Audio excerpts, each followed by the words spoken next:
오늘 하나님께서 우리에게 주시는 말씀은 마가복음 4장 33절로 41절까지 말씀입니다. 마가복음 4장 33절로 41절까지 말씀 교독하여 읽도록 하겠습니다. 예수께서 이러한 많은 비유로 그들이 알아들을 수 있는 대로 말씀을 가르치시되 비유가 아니면 말씀하지 아니하시고 다만 혼자 계실 때에 그 제자들에게 모든 것을 해석하시더라. 그날 저물 때에 제자들에게 이르시되 우리가 저편으로 건너가자 하시니 그들이 무리를 떠나 예수를 배에 계신 그대로 모시고 가매 다른 배들도 함께 하더니 큰 광풍이 일어나며 물결이 배에 부딪혀 들어와 배에 가득하게 되었더라. 예수께서는 고물에서 베개를 베고 주무시더니 제자들이 깨우며 이르되 선생님이여 우리가 죽게 된 것을 돌보지 아니하시나이까 하니 예수께서 깨어 바람을 꾸짖으시며 바다더러 이르되 잠잠하라 고요하라 하시니 바람이 그치고 아주 잔잔하여 지더라. 이에 제자들에게 이르시되 어찌하여 이렇게 무서워하느냐 너희가 어찌 믿음이 없느냐 하시니 같이 읽겠습니다. 그들이 심히 두려워하여 서로 말하되 그가 누구이기에 바람과 바다도 순종하는가 하였더라. 풍랑 속에서 자라나는 믿음이라는 제목으로 우리 하나님의 말씀을 증거하겠습니다. 믿음은 어디에서 자라납니까? 우리는 믿음에 대해서 잘 교육을 받으면, 가르침을 받으면, 머리에서 정리가 되면 그것이 우리에게 믿음이 주어진 것으로 생각할 가능성이 많이 있습니다. 그런데 진짜 믿음은 이렇게 삶의 현장에서 성장한다라고 하는 것을 우리는 알게 됩니다. 우리 주님께서는요, 지금 많은 무리들이 주님 곁에 다가왔습니다. 그래서 4장 처음 부분을 보면 예수님께서 바닷가에 계셨는데 많은 무리들이 몰려왔습니다. 그때 사람들이 하도 많으니까 예수님께서는 배를 타고 조금 뛰어서 거기서 이제 하나님 나라에 대해서 말씀을 전했습니다. 그래서 4장 대부분은 비유의 말씀, 천국 비유, 하나님 나라의 비유의 말씀들로 가득 차 있습니다. 33절에 보니까 예수님께서 이러한 많은 비유로 그들이 알아들을 수 있는 대로 말씀을 가르치시되 이렇게 기록되어 있잖아요. 그러니까 알아들을 수 있는 대로 말씀을 가르치셨습니다. 우리 주님께서는 하나님 나라에 대해서 얼마나 많은 것을 알려주고 싶었을까요? 그런데 주님 앞에 몰려든 이 수많은 무리들은 예수님께서 뭐라고 말씀하시는가 것보다는 자기들이 듣고 싶어하는 말씀이 있었어요. 그 말씀을 들으려고 예수님 앞에 모여 있었고 또 자신들의 필요를 예수님께서 해결해 주실 것이다 그런 기대함으로 예수님께 온 것이지 이렇게 예수님 뭐라고 이야기하시는가 그거를 귀 기울여 들으려고 하지 않았습니다. 근데 우리 주님께서는 어쨌든 그들이 알아들을 수 있는 대로 말씀을 해주셨다, 맞춤 교육하셨다는 거잖아요. 이게 얼마나 큰 하나님의 은혜인지 모릅니다. 근데 비유의 말씀으로 하셨어요. 비유의 말씀들을 보면은 들으면 못 알아들을 내용은 하나도 없어요.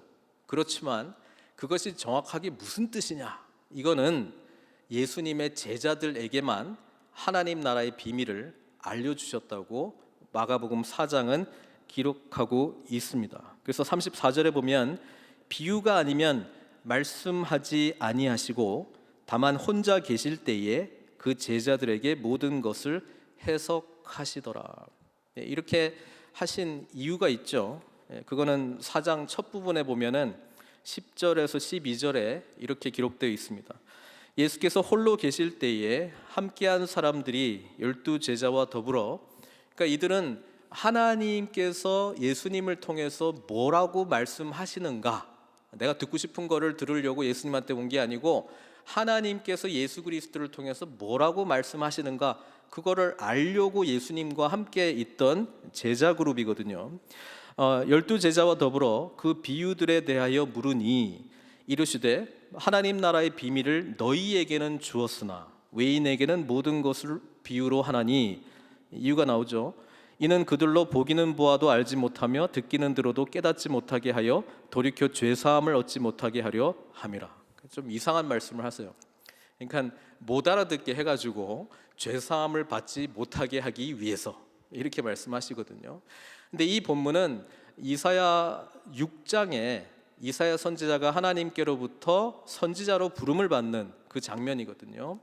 그래서 하나님께서는 백성들에게 전해야 될 메시지가 있습니다. 그래서 누가 나를 위하여 갈고, 그러니까 내가 여기 있사오니 나를 보내소서, 이사야 선지자가 그렇게 말하거든요. 그런 다음에 이 내용이 나오는 거예요. 그러니까 이사야 선지자가 전해야 될 메시지는 이미 심판받을 수밖에 없는 하나님의 백성 이스라엘, 이미 하나님과 거리가 멀어졌습니다. 그래서 하나님께서는 심판하시기로, 특별히 죄에 대해서 심판하시기로 작정하셨습니다. 왜냐하면 공의의 하나님이시기 때문에.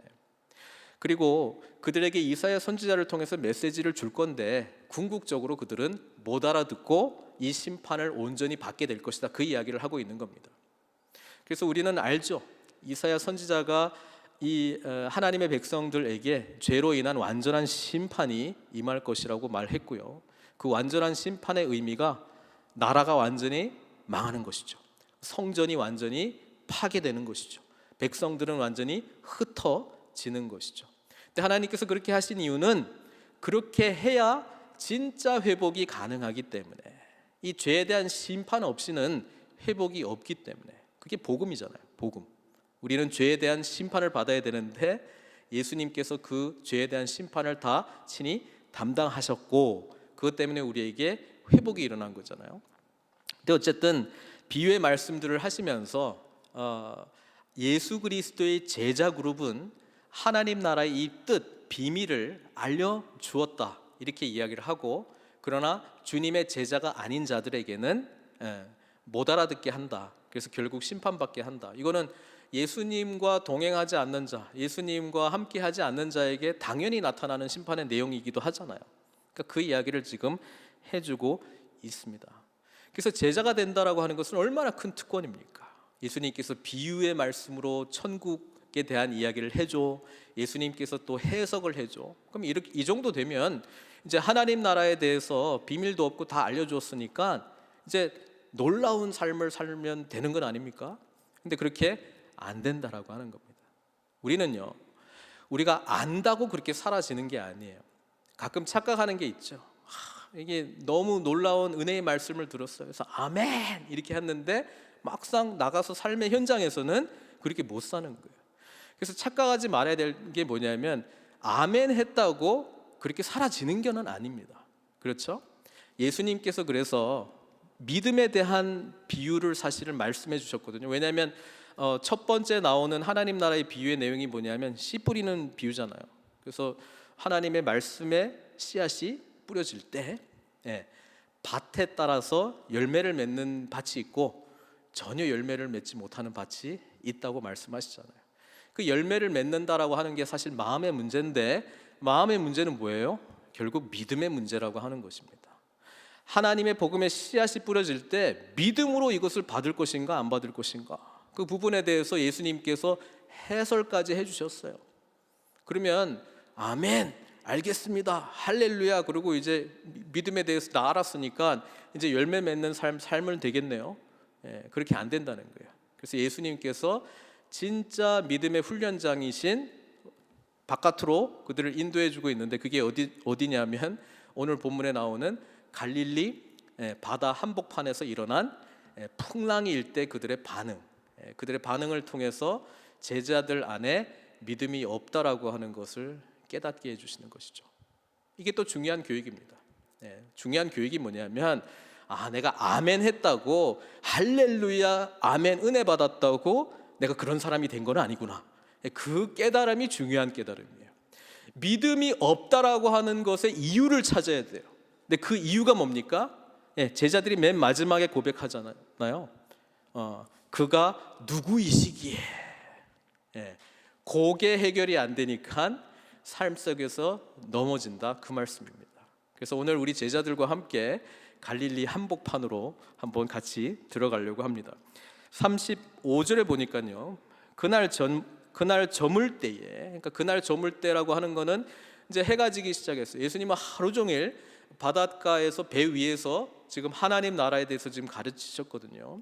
그래서 이제 해가 저물 때가 됐으니까 유대인들 입장에서는 해가 저물 때 이제 또 다른 하루가 시작되는 거거든요.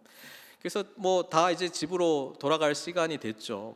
근데 예수님은 이때부터 제자들에게 진짜 믿음의 교육을 시작하기로 작정하셨다는 것입니다.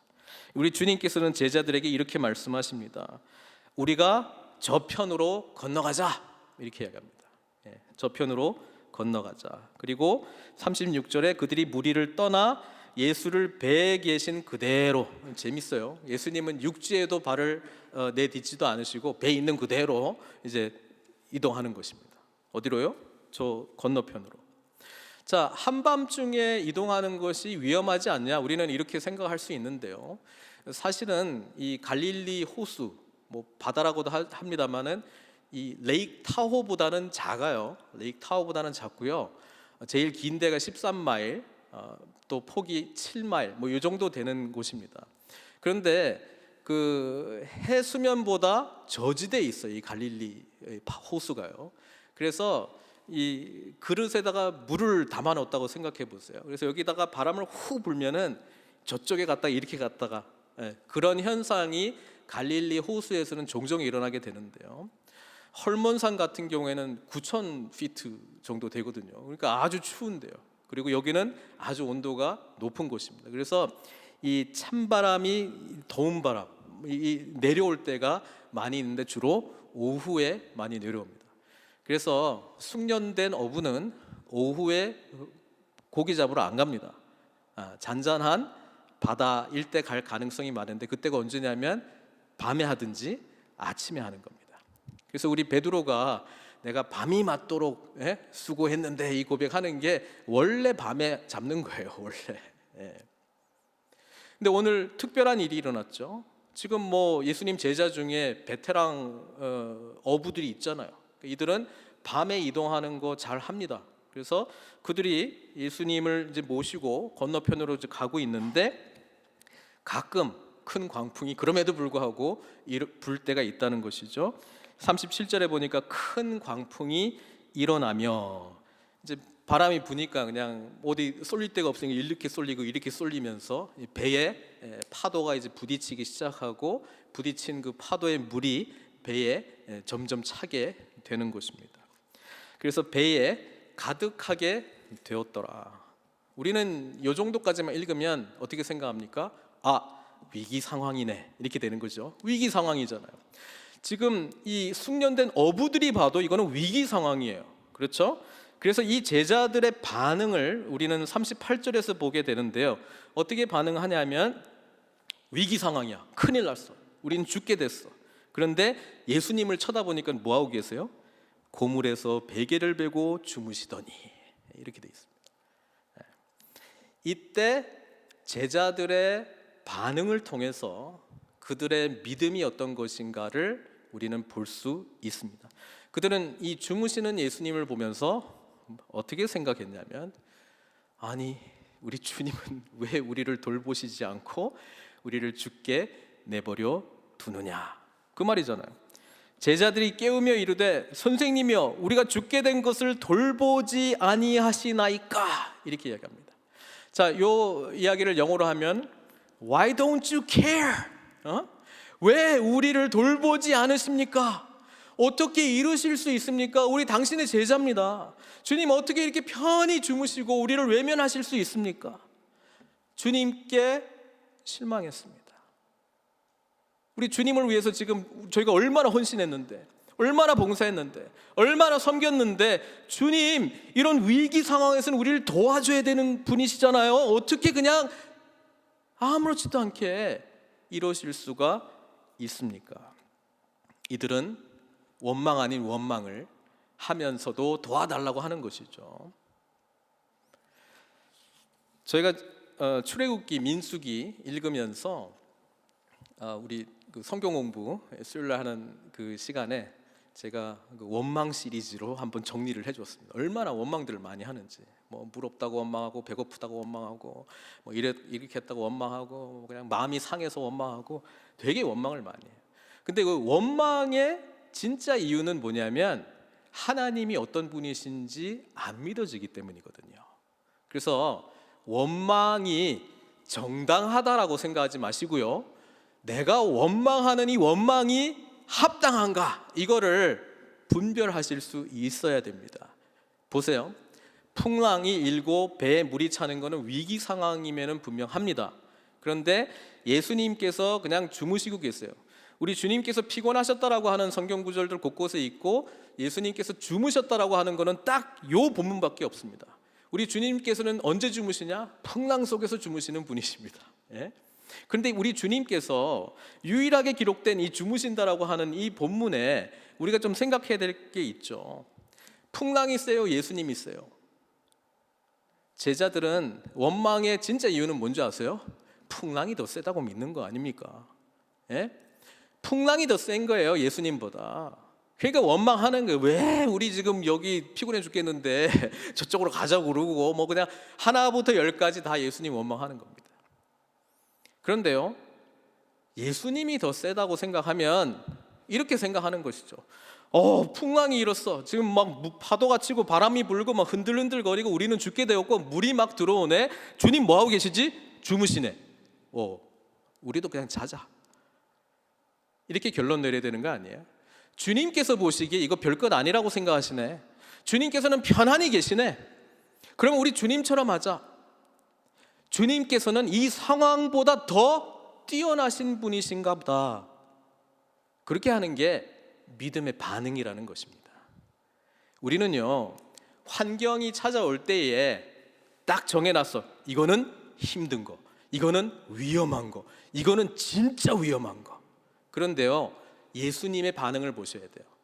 주님께서 그 풍랑 가운데 주무시고 계시면 주님께는 그게 위기 상황이 아니구나, 이렇게 생각하셔야 되는 거예요. 그래서 지금 이 상황을 예수님의 눈으로 볼 수 있을 때 우리는 믿음으로 합당하게 반응할 수 있다는 것이죠. 예수님은 왜 이것을 위기 상황이라고 생각 아니 하셨냐면은, 예수님께서 누구시라고요? 제자들이 말하잖아요. 그가 누구기에 바람과 바다도 순종하는가.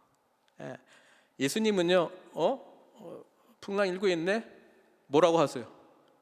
잠잠하라, 고요하라. 슉, 상황 종료. 이러니까 주무시는 거예요. 아무것도 아니니까 주무시는 거예요. 저와 여러분들이 생각하는 위기 상황, 저와 여러분들이 아이고 큰일 났다 하는 그 상황이 주님 보시기에 큰일 날 상황인지, 여러분 먼저 그것부터 보셔야 돼요. 그리고 주님의 반응을 보시고요, 우리는 주님과 똑같이 반응하면 되는 것입니다. 이게 믿음으로 하는 겁니다. 이거 백날 비유를 알아들었어. 야, 저 사람들은 못 알아듣는데 나는 깨달았어.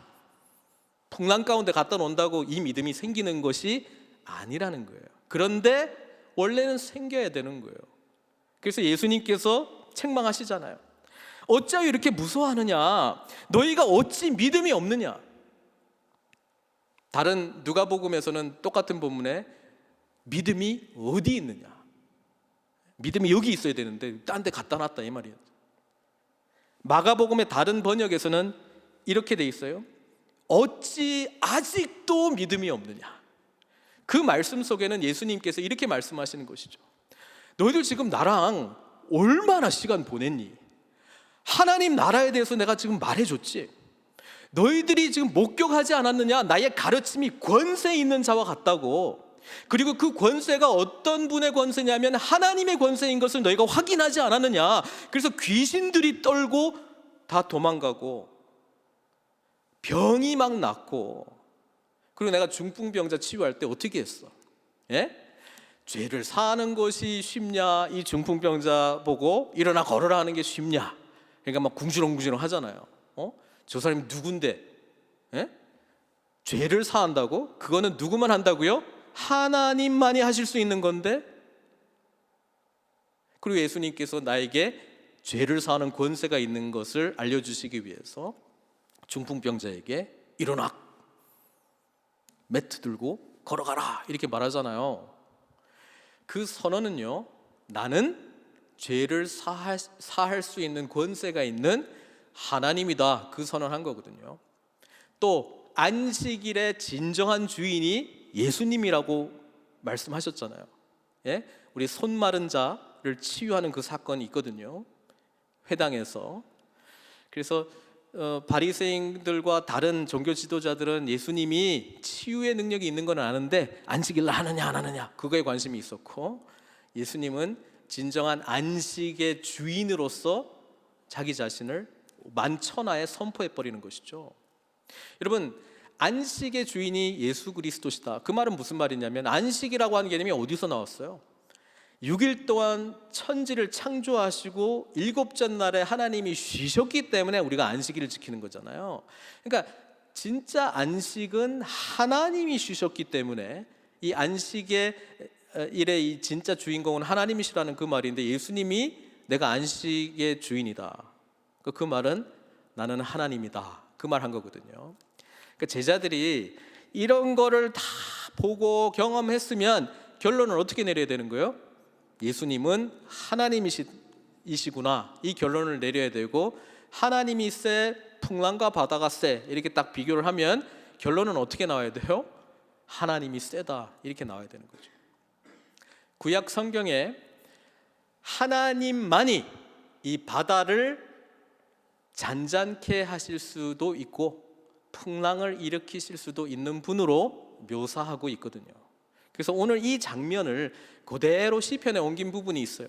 한번 볼까요? 시편 107편 23절에서 31절인데요. 제가 한번 읽어드릴게요.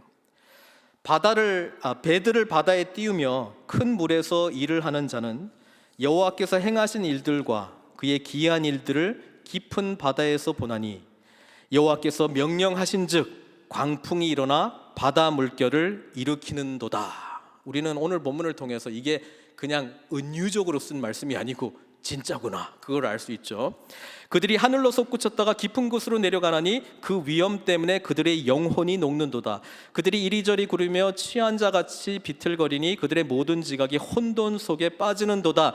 이에 그들의 고통 때문에 여호와께 부르짖음에 그가 그들의 고통에서 그들을 인도하여 내시고 광풍을 고요하게 하사 물결도 잔잔하게 하시는도다. 그들이 평온함으로 말미암아 기뻐하는 중에 여호와께서 그들이 바라는 항구로 인도하시는도다. 여호와의 인자하심과 인생에서 행하신 기적으로 말미암아 그를 찬송할지로다, 이렇게 고백하고 있잖아요.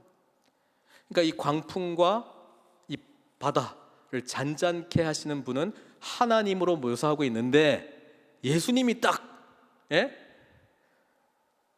잠잠하라, 고요하라, 이러니까 그냥 슉 상황 종료, 이렇게 된 거거든요. 예수님이 하나님이시다, 그거 지금 선언하고 계신 거예요. 우리는 우리가 겪고 있는 상황, 주님의 눈으로 온전히 바라보기를 바랍니다. 내가 생각하는 위기 상황이 진짜 위기 상황인지, 나는 아이고 큰일 났다, 어떡하냐 이러고 있는데 주님 보니까 주무시고 계시면 두려워할 상황이 아니구나, 이렇게 생각해야 된다는 것입니다. 그래서 문제는요, 이 상황을 극복하게 해주십시오 라기보다는요, 내가 믿는 주님이 어떤 분이신지 분명히 알게 해주십시오, 이게 진짜 문제라는 거예요. 우리 주님이 누구십니까? 하나님이십니다. 바다와 바람을 잔잔케 하시는, 천지를 창조하신 하나님이라고 하는 것입니다. 많은 성경학자들이 이 본문이 구약의 한 선지자하고 너무 비슷하다고 이야기를 해요. 누굽니까? 요나 선지자입니다. 요나 선지자의 이야기, 특별히 1장에 보면은요, 비슷한 게 너무 많아요. 일단 물 위에서 일어난 일이고요. 배가 양쪽 다 지금 파손될 위기, 또는 물이 들어와가지고 이제 잠길 위기, 그러니까 위기 상황입니다. 그렇죠? 예수님하고 요나하고 또 비슷한 점이 하나 있는데, 둘 다 뭐 하고 계세요? 푹 자. 예, 주무십니다. 그리고 또 공통점이 하나 있는데 뭔지 아세요? 차이점은 분명히 있어요. 예, 요나는 불순종으로 도망가다가 이 상황을 만난 거고, 제자들은 오히려 예수님이 가자 그래가지고 따라가다가 만난 거잖아요. 그러니까 그거는 분명히 달라요. 그런데 요나하고 예수님의 또 다른 공통점이 뭔지 아세요? 풍랑을 만나도 두려워하지 않습니다. 요나 풍랑 가운데 지금 깊은 잠에 빠져 있거든요. 그때 선장이 와서 이렇게 이야기합니다. 요나서 1장 6절 보면은 선장이 그에게 가서 이르되 자는 자여 어찌함이냐, 일어나서 내 하나님께 구하라. 혹시 하나님이 우리를 생각하사 망하지 아니하게 하시리라. 이렇게 말하거든요. 요나 일어나요. 그리고 요나는 바다와 풍랑을 보고 두려워하지 않습니다. 왜 그런지 아세요? 자기 때문에 일어났다는 걸 알아요. 예? 왜 두려워하지 않는지 아세요? 바람과 바다를 창조하신 하나님 고백하잖아요. 너 누구냐? 상천하지. 하늘과 땅의 하나님을 내가 믿는다라고 고백하잖아요. 그러니까 요나는요, 자기가 왜 이런 상황을 당하고 있는지를 알고 있어요. 그리고 바다와 바람, 이거는 하나님의 주권 가운데 있다는 걸 알아요. 그런데 하나님한테 삐져가지고 지금 이러고 있는 거거든요. 요나는 답도 알아요. 너희가 나를 던지라. 바다에 던지라. 그러면 잠잠해지리라. 근데 막상 그 풍랑이나 바다에 대해서는 두려워했다 이런 말 없어요. 다른 사람들은 두려워하지. 오히려 당당합니다. 이거 나 때문에 그런 거야. 너네들 살려면 나 던져. 그러면 해결돼. 도대체 이건 뭐지? 순종하는 것 같은 제자들은요, 불순종하는 요나만큼의 하나님에 대한 믿음이 없어요. 재밌죠? 하나님을 정말 믿는 자는 풍랑과 바다 가운데 요나와 같이 두려워하지 않는다라고 하는 것입니다. 오히려 이것은 하나님의 주권 가운데 있다라고 고백하게 되겠죠. 예수님은 자신에 대해서 요나와 연결해서 이런 말씀을 하셨습니다. 이 악한 세대에게 내가 보여줄 표적은 요나의 표적밖에 없다. 그런 말씀도 하셨고요. 또 요나와 관련해서 이런 말씀을 하셨어요. 요나보다 더 큰 이가 여기 있느니라. 자기 자신을 요나보다 더 큰 이라고 말씀하셨습니다. 우리 팀 켈러 목사님이 이 본문을 이렇게 설명을 하고 있는데 참 감동을 받았어요. 뭐냐면 요나하고 예수님의 공통점과 차이점 이야기하다가 또 하나의 차이점이 있습니다. 그게 뭔지 아세요? 요나는 자기의 몸을 바다에 던짐으로 이 바다가 잔잔하게 되었고, 오늘 본문에서는 예수님께서는 잠잠하라, 고요하라 말씀을 선포하셔서 이 바다를 잔잔케 했습니다. 다르죠? 그러나 정말 다른가요? 그러면서 이런 말씀을 하세요. 예수님께서는요, 진짜 근원적인 풍랑, 폭풍에 대해서는 주무시지 않으셨습니다. 우리 삶에 가장 근원적인 폭풍과 풍랑이 있다면 뭘까요? 죄와 사망 권세가 우리에게 찾아올 때의 풍랑입니다.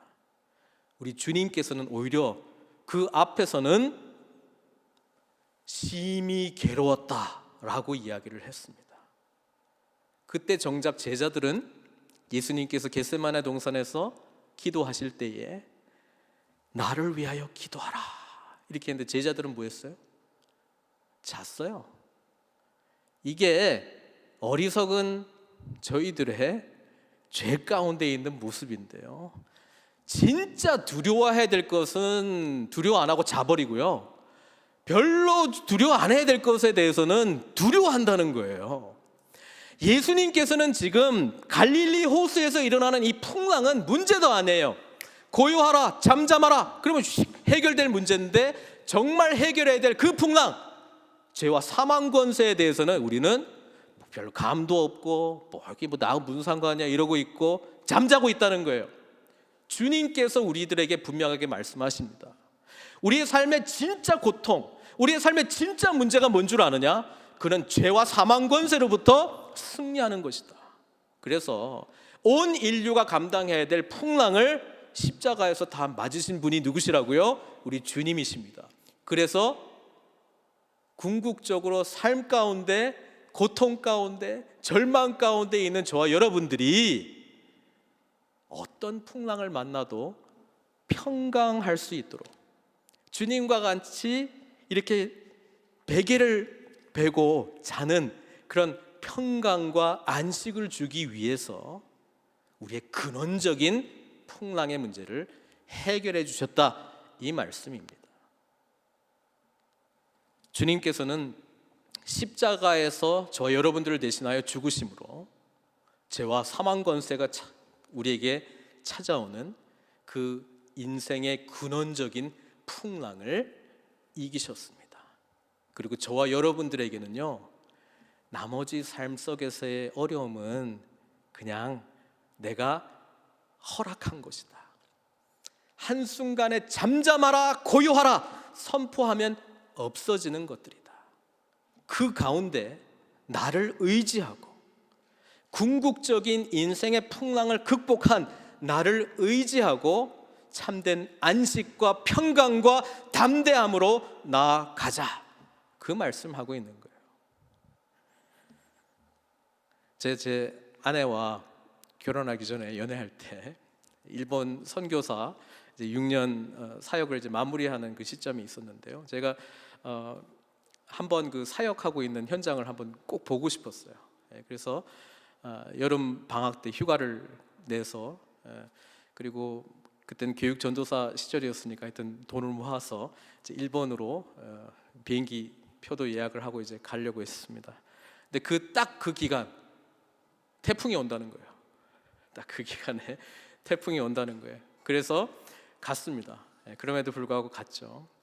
그래서 다른 것들이 다 뭐 클로즈 돼 있고 태풍이 이제 막 올라오고 있고, 그래서 제 아내랑 뭐 어디 갈 데도 없고, 그때는 아내가 아니었지만 바닷가 보러 가자 이렇게 해서 그 뭐 비바람 치고 막 파도 치고 막 차 안에서 그 파도가 치고 이제 덮치는 게 두려움이 아니고 멋있어 보이더라고.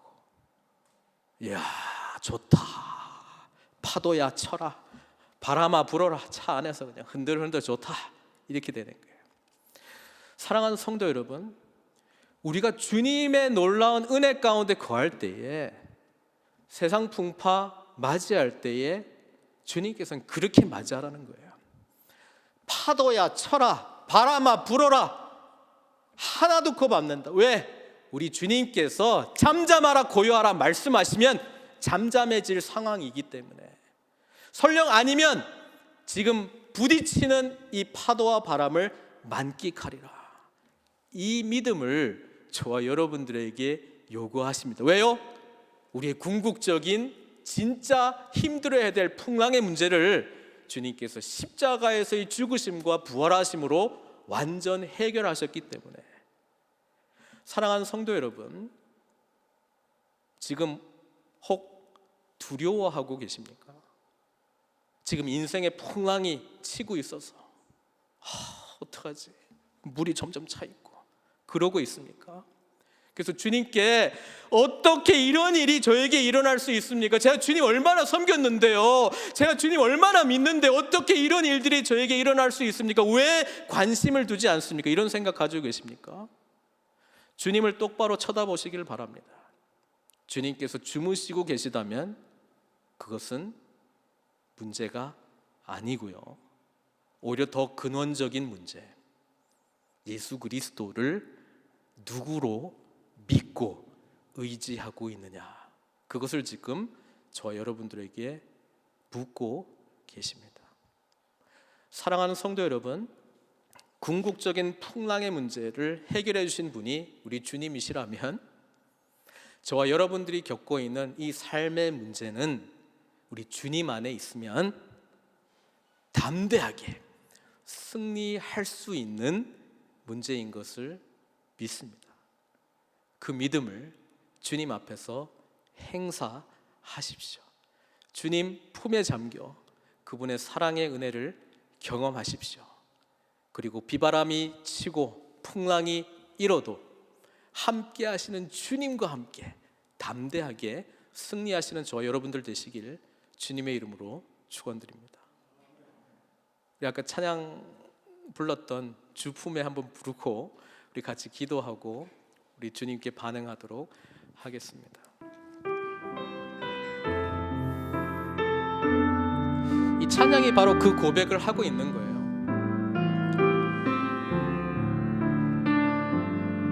풍랑보다 우리가 경험하는 어떤 것보다 크신 분이 우리 주님이십니다. 주 품에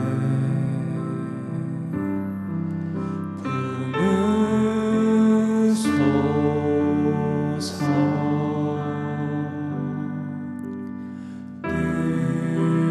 능력에 발로 높으소서 주님 안에 주님 안에 나 거하리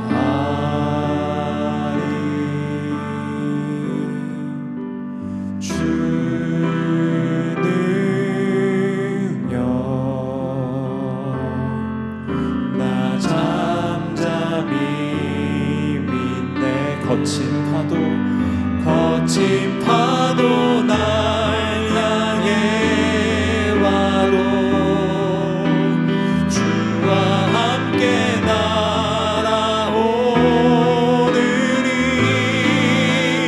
폭풍 가운데 나의 영혼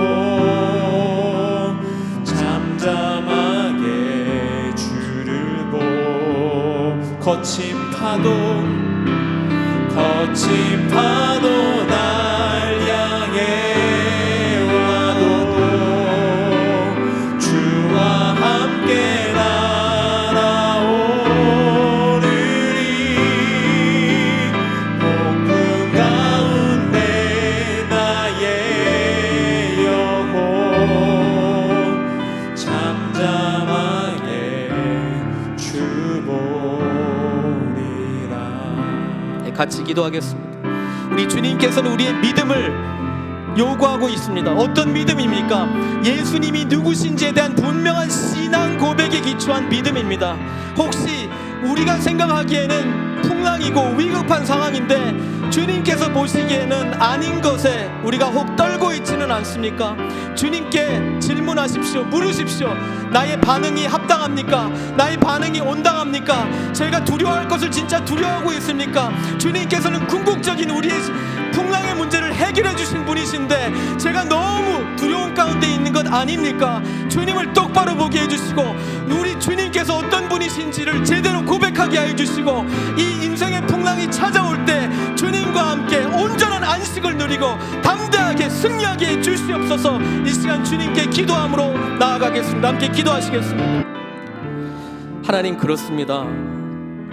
삶의 현장 가운데 우리의 믿음이 늘 확인받고 있습니다. 믿음이 없다라고 하는 것을 발견할 때 빨리 우리 주님이 누구신지 고백하고 선포하게 하여 주시고 그 주님을 온전히 바라보게 함으로 말미암아 내가 생각했던 이 풍랑은 아무것도 아니구나, 주님께서 잠잠하라 고요하라 선포하시면 해결될 문제구나 깨닫게 하여 주시고, 혹 주님께서 보시기에 정말 우리가 신경 써야 될 이 죄와 사망 권세의 문제, 이것에 대한 풍랑의 문제, 그것에 대해서 더 깊이 고민하며 이것을 궁극적으로 해결해 주신 분은 우리 주님이십니다. 이 담대한 고백으로 승리하는 삶 살아가는 저희들 다 될 수 있도록 축복하여 주시옵소서. 주님은 우리의 구원자이시고 왕이시고 우리의 삶을 주관하는 분이시고 우리를 지키시는 분이시고 포기하지 않으시는 분이시고 우리에게 날마다 담대한 하늘의 승리를 허락하시는 분이심을 믿사오니 어떠한 상황 가운데서도 주님 은혜 안에서 담대하게 승리하는 저희들 다 될 수 있도록 축복하여 주시옵소서. 모든 것 주님께 의탁드리옵고 예수님의 귀하신 이름으로 기도드리옵나이다.